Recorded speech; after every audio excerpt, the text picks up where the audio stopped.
I always tell people that my life changed because of a portrait. A simple painting. A child's face on a wall. What I never tell them is this. I almost walked past it. I almost ignored it. And if I had, 3 lives would have stayed broken forever. My name is Kara Weber, and 4 months ago, I was just a girl who cleaned other people's homes for a living. Berlin was supposed to be my fresh start, the place where I would reinvent myself, forget the years I spent growing up in an orphanage in Thuringia, and finally become someone. Instead, I ended up scrubbing marble countertops for people who wouldn't remember my name, even if I tattooed it on their front doors. But on a rainy Thursday in October, everything changed. I had been assigned to clean a luxury penthouse in Berlin Mitte, the kind of place where doormen whisper and elevators don't have buttons because someone downstairs already knows where you're going. I wasn't supposed to talk to the owner. I wasn't supposed to even see the owner. But fate, or whatever cruel, beautiful force controls our lives, had other plans. The penthouse was spotless. People like him didn't cook, didn't spill, didn't touch their own furniture. I was wiping down the living room shelves when I felt something. A chill. A strange pull. I turned and saw him. A huge oil painting hung above the fireplace. A boy, maybe 6 or 7, smiling shyly, holding a small red toy airplane. His hair was dark, his eyes deep blue, too serious for his age. My heart stopped, because I knew that face. I had known it my entire childhood. I had fallen asleep next to that face in the orphanage dormitory, whispered secrets to it, stolen cookies with it. That was Leo. My Leo. The boy who arrived at the orphanage when I was 6. The boy who never remembered where he came from. The boy who disappeared from my life when I got adopted at 12. Leo in the penthouse of a billionaire. Impossible. Absurd. Yet undeniable. My rag slipped from my hand. I whispered, "Leah." And that's when I heard footsteps behind me. I turned and froze. A tall man in an expensive suit stood in the doorway, watching me like he was trying to read my thoughts. "Can I help you?" he said. I should have apologized. Should have gone back to work. Should have pretended I hadn't seen the portrait. But instead, I said the sentence that shattered his world. "Sir, who is the boy in that painting?" His face changed, something sharp, something broken. "Why do you ask?" he whispered. I swallowed. My voice trembled. Because I know him. Because I grew up with him. The man stared at me as if I had just spoken a forbidden truth. His posture stiffened. The folders he was holding slipped from his hands and scattered across the floor like fallen leaves. "You knew him," he whispered. I nodded, my throat tight. "Yes, his name is Leo. We lived together in an orphanage in Thuringia. He arrived when he was 7 or 8. He had no documents, no memories. The staff named him Leo because of a word stitched on his shirt." The man's face drained of color. He stepped toward me, slow and unsteady, as if reality itself were tilting under his feet. "That's impossible," he breathed. His voice broke. Pain leaked into each syllable. I gently pointed at the portrait. "I know that boy. I knew him for 6 years. He was my best friend." For a moment, I thought he might collapse. He sank onto the leather couch, hands trembling, eyes filled with a kind of terror I had only ever seen in people who had lost more than they could bear. "My name," he said, struggling for air, "is Gregor Kellers." The name meant nothing to me. But the next sentence nearly stopped my heart. "And the boy you knew, the boy you call Leo, is my son." I froze. He continued, voice shaking violently. "He was kidnapped 18 years ago." I sat down without realizing it. My legs simply gave out. "Kidnapped," I repeated, the word foreign in my mouth. Gregor nodded, tears gathering in his eyes. "Berlin, July 2006. He disappeared from a playground while I took a 30-second phone call. 30 seconds. His voice cracked. That's all it took for my entire life to fall apart. I covered my mouth. He leaned forward, gripping his knees as if holding himself together. The police searched for months, then years, nothing, no witnesses, no body, no evidence. It was as if he had been swallowed by the earth. His voice lowered to a whisper. They told me to accept that he was dead. But he hadn't accepted it. I could hear it in his voice, in the way his eyes kept drifting back to the portrait. Why, I whispered, why is that picture still on your wall after so many years? Gregor exhaled shakily. Because I never stopped searching. Never, not for one day. I hired private investigators, followed endless false leads, spent millions chasing ghosts. He wiped a tear. This painting is the last thing I have of him, the last image before he vanished. I looked at the portrait again. Leo smiling. Happy. Loved. A life torn from him. He was alive, I whispered, my voice trembling. He was alive until at least 2013. I saw him every day until I was adopted. Gregor closed his eyes. When he opened them again, something fierce, desperate, burned inside them. Take me there. I blinked. Where? To Thuringia, to the orphanage, to the place where you knew my son. He stepped closer, voice breaking. Please, help me find him. My heart pounded. This man, this powerful, wealthy man, was begging me. A cleaner with a spray bottle and a bucket of rags. But I wasn't thinking about myself. All I saw was Leo's laugh. Leo's drawings of airplanes. Leo's small hand gripping mine in the dark when he had nightmares. Yes, I whispered. I'll help you. Gregor let out a long, shaky breath that sounded like hope. Dangerous hope. Hope sharp enough to cut skin. Thank you, he said. You don't know what this means. I did. It meant stepping into a past I had spent 8 years trying to forget. It meant facing memories I had buried deep. It meant that everything might change. But the truth was simple. If Leo was still alive, I had to find him, even if the truth destroyed us all.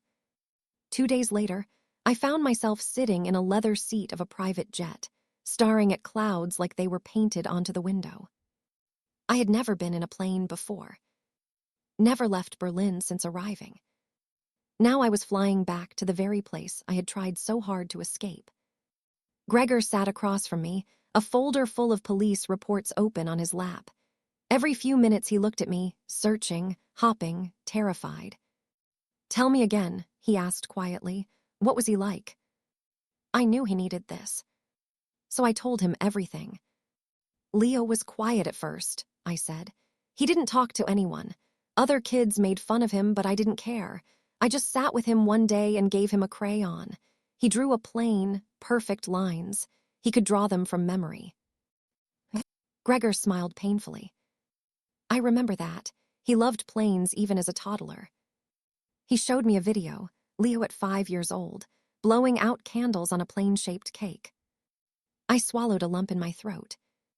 I should have remembered more, Gregor whispered. Maybe I could have found him sooner.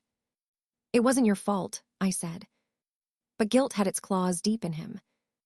The next hours passed in silence, the kind of silence that feels like a storm gathering. When the jet landed in Erfurt, the wind cut through my jacket the moment I stepped off the stairs. The world smelled like wet leaves and old memories. We drove toward the orphanage, the Lindenhof. The place that raised me. The place that raised him. The place I swore I'd never return to. As it appeared over the hill, my breath caught. Same red brick. Same broken gutters. Same tired windows. Time had touched it with a heavy hand. It looked older, sadder, smaller. Gregor parked the car, nerves written on his face. Are you ready? He asked. No, I whispered. But I'm here. We walked up the cracked path and pushed through the heavy doors.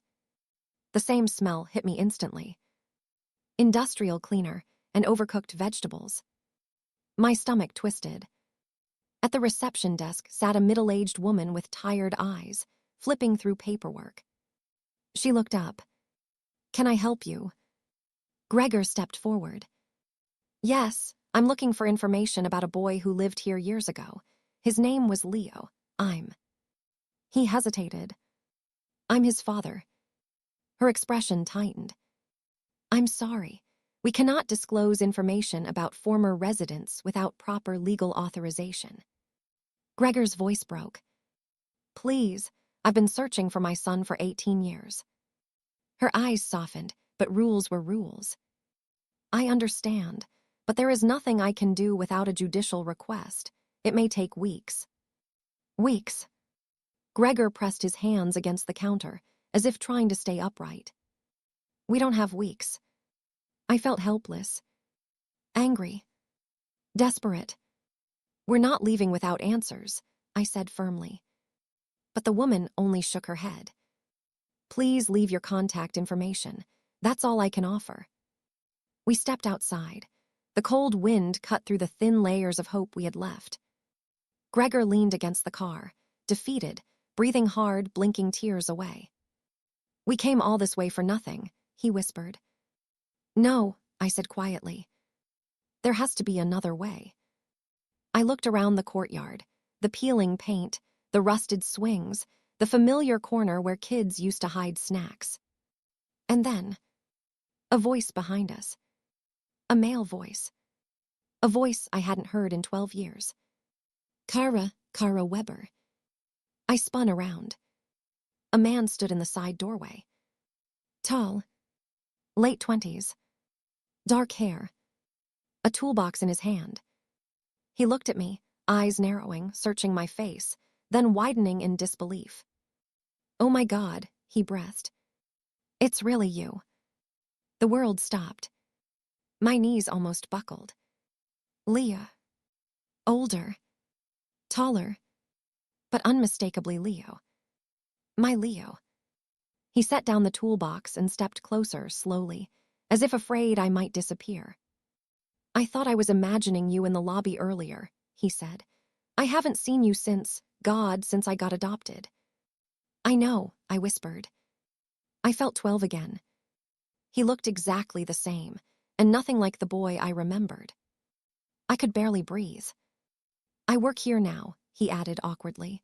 "Maintenance, repairs, I never really left." His words cut through me. He never left. He grew up here. Alone. Gregor was staring at him, frozen, pale, trembling. I swallowed, turned to Leo and whispered, "Leah, you need to meet someone." He raised an eyebrow. "Who?" I stepped aside. Gregor stepped forward. Leo's confusion deepened. "Who is he?" he asked quietly. Gregor tried to speak. Failed. Then finally. His voice cracked. "Leah, I'm your father." Leo froze. For a moment, he simply stared at Gregor like the words had not reached him, like they were traveling through water, slow and distorted. Then he laughed. A short, confused, nervous laugh. "I'm sorry, what?" he said. "What did you just say?" Gregor stepped closer, not too close, just enough for Leo to see the truth in his trembling hands, in his tear-filled eyes. "My son." His voice cracked. "My name is Gregor Kellers, and you?" He swallowed hard. "You are my child." Leo shook his head violently. No, that's not possible. I don't have a family, I grew up here. I've lived here since I was a kid. I would remember something like that." His voice rose, cracking at the edges. "I would remember my father." He said the word like it was foreign, like it belonged to someone else. I stepped closer, gently. "Leo, listen." His eyes darted to me, desperate, scared, begging for the world to make sense. "The man you grew up remembering," I whispered, "wasn't your father, he was your kidnapper." Leo backed away. "Stop, Kara, please. Don't say things like that." Gregor exhaled shakily. "Leo, do you have a birthmark on your left shoulder? A small one shaped like a triangle." Leo blinked. What? Show me, Gregor whispered. Leo hesitated, then lifted his shirt slightly. A small, sharp-edged triangle birthmark. Exactly where Gregor had said it would be. Leo stared at it like he had never seen his own skin before. Gregor covered his mouth with his hand, a sob escaping. That's your birthmark, he whispered. You've had it since the day you were born. Leo took another shaky step backward. How do you know that? His voice was paper-thin. A thread about to snap. Gregor reached into his jacket and pulled out a small, folded photograph, worn with age, creased from years of being touched, held, cried over. Look, he said. Leo took the photo. A young woman smiling. A little boy grinning proudly. The same triangle birthmark visible on his shoulder. His knees buckled. He dropped onto the curb, like someone had kicked the ground out from under him. That's me, he whispered. But I don't remember. I don't remember this. I don't remember her. That's your mother, Gregor said softly. Hannah. Leo squeezed his eyes shut, shaking. I don't know her. I don't know you. I don't remember anything. Gregor knelt down in front of him. You don't have to, he whispered. I will remember for you. Leo looked at him through tears. But why would someone take me? Gregor's lips trembled. I don't know, but I swear to you we will find the truth, together. Leo stared at the ground. Then at the photo. Then at Gregor. And then, softly, broken, unsure. Dad. Gregor let out a sound I had never heard before, half sob, half laugh, and pulled him into his arms. Leo didn't resist. He collapsed against him like a child who had been holding up a wall his whole life, and finally let it fall.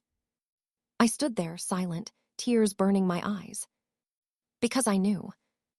In that moment, their lives had just been rewound, rewritten, restarted.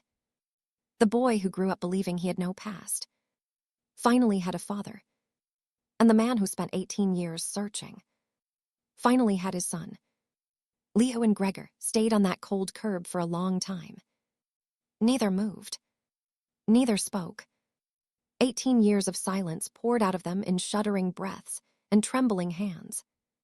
I stayed a few steps away, giving them space, my heart hurting in a way I didn't know possible. When Leo finally pulled back, his face was pale, eyes red, voice shaking.